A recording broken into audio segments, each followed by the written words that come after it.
wa ashabih wa man tabi'ahum bi ihsanin ila yaumiddin. Wa ba'du, jamaah salat subuh yang dimuliakan Allah Subhanahu wa taala. Mari kita tetap bersyukur kehadirat Allah dengan sepenuh hati, dengan sesungguh-sungguhnya. Karena dengan rahmat, hidayah, taufik dan inayahnya kita masih diberi kesempatan yang sangat mudah, sangat longgar. Tidak ada ujian seperti saudara kita yang hari ini ditimpa musibah dengan erupsinya Gunung Semeru. Keadaannya mungkin susah, keadaannya mungkin juga tidak aman, dan itu menjadi ibrah kita. Kita masih diberi kesempatan oleh Allah Subhanahu wa taala dalam keadaan yang longgar, yang enak, tidak ada musibah yang sangat menyulitkan kita dalam hal beribadah kepada Allah Subhanahu wa taala. Ini patut betul-betul kita syukuri, kita lakukan peningkatan yang sebaik-baiknya, yang setinggi-tingginya terhadap amalan kita yang baik, sehingga kita termasuk hambanya, orang-orang yang selalu disebut oleh Allah Subhanahu wa taala fasanu yassiruhu lil yusra, bagian orang-orang yang nanti akan dihisab oleh Allah dalam keadaan yang mudah, tidak ada rintal alangan yang sangat menyulitkan. Jamaah sekalian, melihat keadaan dari segi akhir zaman, kenapa kita katakan akhir zaman ini? Karena kalau kita melihat Rasulullah Muhammad SAW saja, itu diutus oleh Allah Subhanahu wa taala sebagai nabi yang terakhir. Berarti sudah tidak ada nabi dan rasul lagi yang diutus oleh Allah Subhanahu wa taala. Ini sudah menunjukkan bahwa zaman kita ini adalah zaman akhir. Para ulama membagi dalam keadaan 5 fase zaman akhir itu, yaitu zaman nubuah kenabian Rasulullah, hampir 23 tahun Rasulullah mendakwahkan risalah Islam ini, dan kemudian diikuti oleh Khulafaur Rasyidin. Yang kedua, zaman Khulafaur Rasyidin sampai Utsman bin Affan, sampai Ali bin Abi Thalib. Kemudian zaman yang ketiga adalah Mulkan Jabbarin, yaitu para pemimpin kerajaan negara yang sangat semena-mena, yang sangat zalim terhadap rakyat yang dipimpinnya.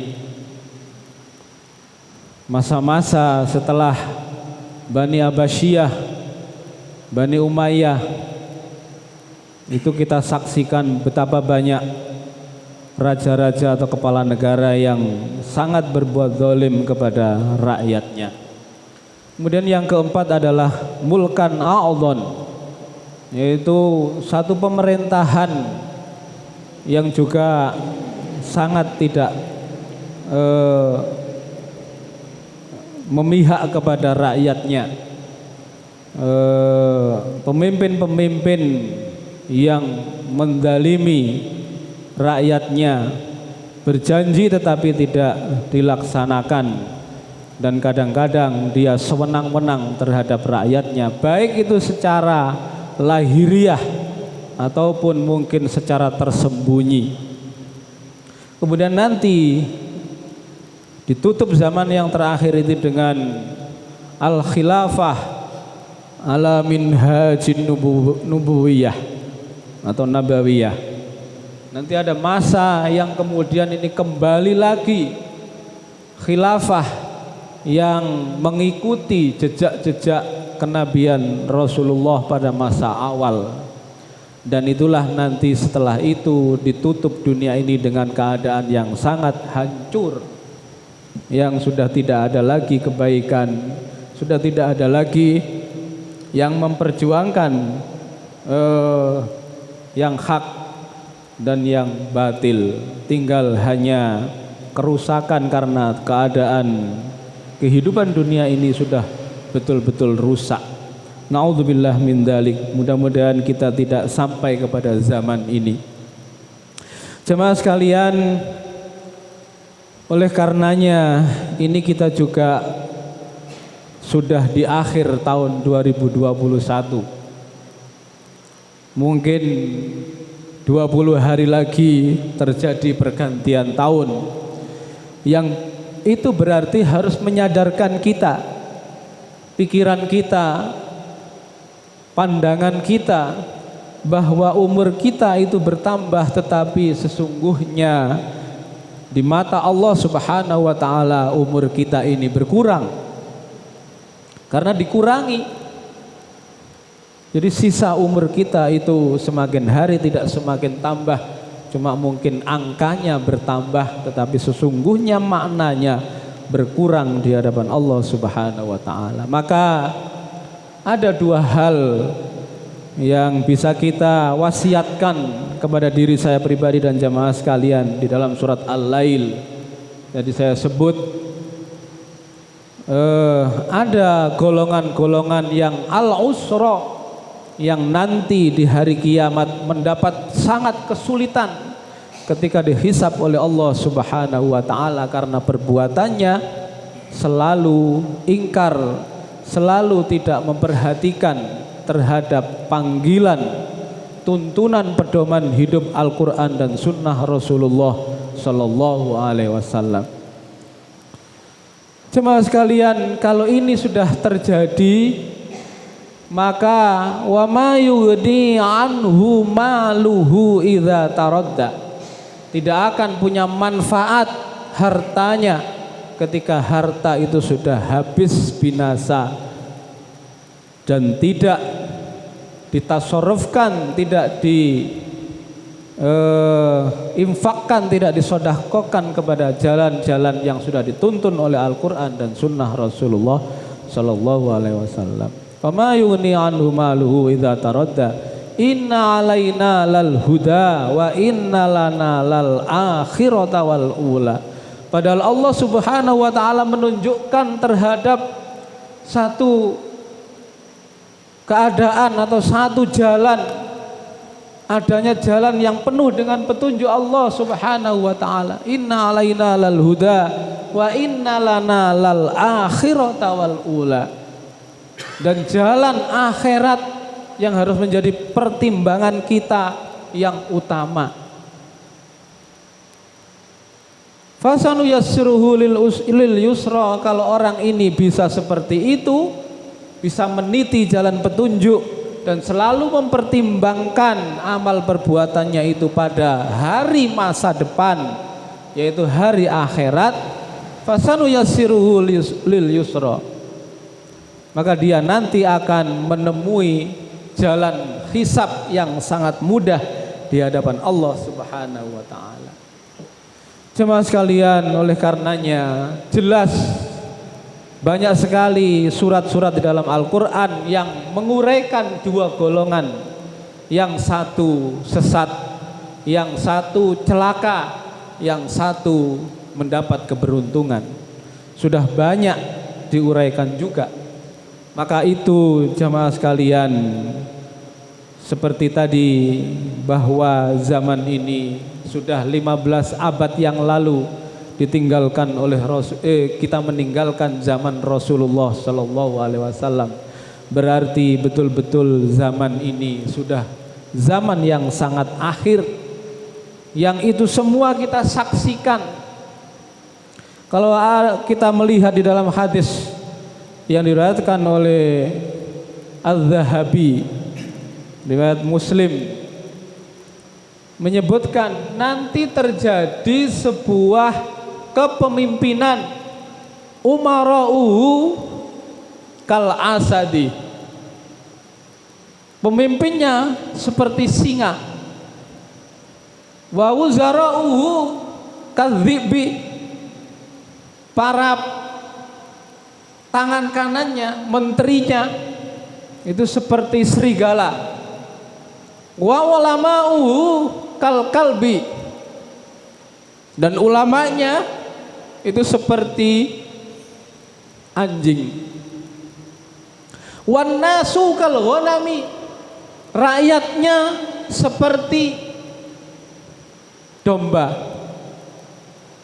Fa kaifa ya'isul ghanami bainal asadi wa bainal dhi'bi wa bainal kalbi. Bagaimana kehidupan domba yang sangat lemah itu, rakyat yang sangat mestinya perlu keberpihakan, di antara kehidupan pemimpin yang seperti singa, menterinya seperti serigala, ulamanya seperti anjing. Ini hadis Rasulullah SAW yang mengatakan, bukan saya yang mengambil istilah singa, yang mengambil istilah serigala dan anjing. Ini bukan saya, tetapi ini hadis Rasulullah SAW. Kalau sudah begitu kita lihat keadaan tiga hewan itu, pasti binatang yang sangat buas, punya gigi yang sangat tajam, dan kalau dia memangsa mesti dicabik-cabik, berantakan semua. Kalau pemimpin, menteri dan ulamanya seperti itu, maka jelas sudah bisa kita tebak bahwa kehidupan rakyatnya itu akan susah, akan sangat sengsara, apalagi kaitannya dengan mempertahankan agama Islam. Ulamanya seperti anjing, tugasnya menggonggong kemudian mengawal mereka ini untuk dimakan oleh singa dan serigala tadi itu. Tidak mempertahankan kebenaran. Ada yang menyusup kepada pemerintahan, tetapi pemerintahannya dalam keadaan yang sangat dolim kepada rakyatnya. Ada yang di luar pemerintahan, tapi mendukung penuh dan menolong pemerintahan yang dolim itu. Dan ini kita saksikan bersama dalam kehidupan yang akhir ini, Bapak jamaah sekalian. Ini menunjukkan bahwa memang kehidupan kita ini sudah di zaman yang akhir. Fenomena-fenomena fitnah yang sangat banyak, fitnah yang sangat besar itu sudah terjadi. Makanya jemaah sekalian, kembali kita betul-betul harus hati-hati. Harus benar-benar kita dengan sungguh-sungguh sekuat tenaga apapun yang kita miliki harus kita kerahkan sepenuhnya. Sampai kemudian kita betul-betul tetap bisa mempertahankan akidah kita, pendirian kita, memperjuangkan risalah agama Islam ini. Jangan kemudian tergiur dengan kehidupan duniawiyah. Jangan sangat mudah mengikuti ulama usu. Karena ulama ini juga dibagi dua, ada ulama yang jujur, yang istiqomah, ada ulama usu, ada ulama yang jelek, yang tidak perlu kita ikuti. Itu kita harus bisa memilih betul-betul. Kata Imam Syafi'i, ditanya oleh muridnya, bagaimana nanti saya membedakan yang hak dan yang batil itu ketika zaman ini betul-betul terjadi banyak fitnah. Kata Imam Syafi'i menjawab, kalau kamu menemukan zaman seperti itu, lihat bagaimana busur anak panah itu diarahkan kepada sebuah musuh, atau moncong senjata itu diarahkan kepada musuh itu. Tidak hanya fisik ini yang dimaksudkan, tetapi kalau sudah keadaannya ada golongan tertentu. Dalam hal ini kalau kita kaitkan dengan Islam, maka ada sudah banyak yang membidik umat Islam dan Islam ini. Itu berarti anak panah dan moncong senjata itu sudah diarahkan kepada keislaman kita. Katanya Imam Syafi'i mengatakan, ketika keadaan seperti itu sudah dibidik tertentu pada golongan-golongan tertentu yang mempertahankan kebenaran dan mensirnakan kebatilan, berarti yang dituju oleh moncong senjata itu, oleh anak panah, itulah sesungguhnya yang hak di hadapan Allah Subhanahu wa taala. Dan yang membidik tadi itu semuanya itu adalah dalam golongan yang batil di hadapan Allah Subhanahu wa taala. Jemaah sekalian, sekali lagi kita betul-betul harus pandai memilah dan memilih mana yang harus betul-betul kita perjuangkan sesuai dengan Al-Quran dan Sunnah Rasulullah Sallallahu Alaihi Wasallam. Jangan sampai kita tergiur dengan keadaan duniawiyah yang sangat fana ini, kemudian kita dengan seenaknya, dengan mudah kita mengikuti seseorang yang jelas-jelas itu menghancurkan agama Islam.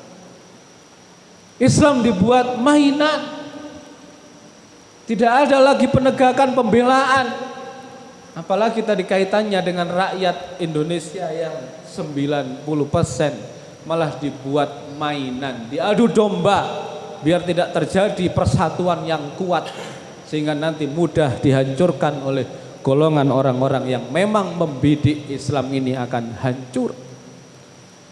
Oleh karena itu jemaah sekalian, sekali lagi mari kita perjuangkan sampai kita menghadap Allah Subhanahu wa taala. Bagaimanapun keadaan, yang hak itu harus tetap kita bela dengan sesungguh-sungguhnya, bila perlu dengan darah kita penghabisan. Demikian yang dapat saya sampaikan, mudah-mudahan menjadi ibrah kita bersama, menjadi perhatian kita, sehingga kita betul-betul tetap menjadi orang yang Shiratal mustaqim, yang istiqomah di hadapan Allah untuk memperjuangkan risalah Nabi Muhammad sallallahu alaihi wasallam. Kurang lebihnya mohon maaf. Akhiru da'wana alhamdulillahi rabbil alamin. Assalamualaikum warahmatullahi wabarakatuh.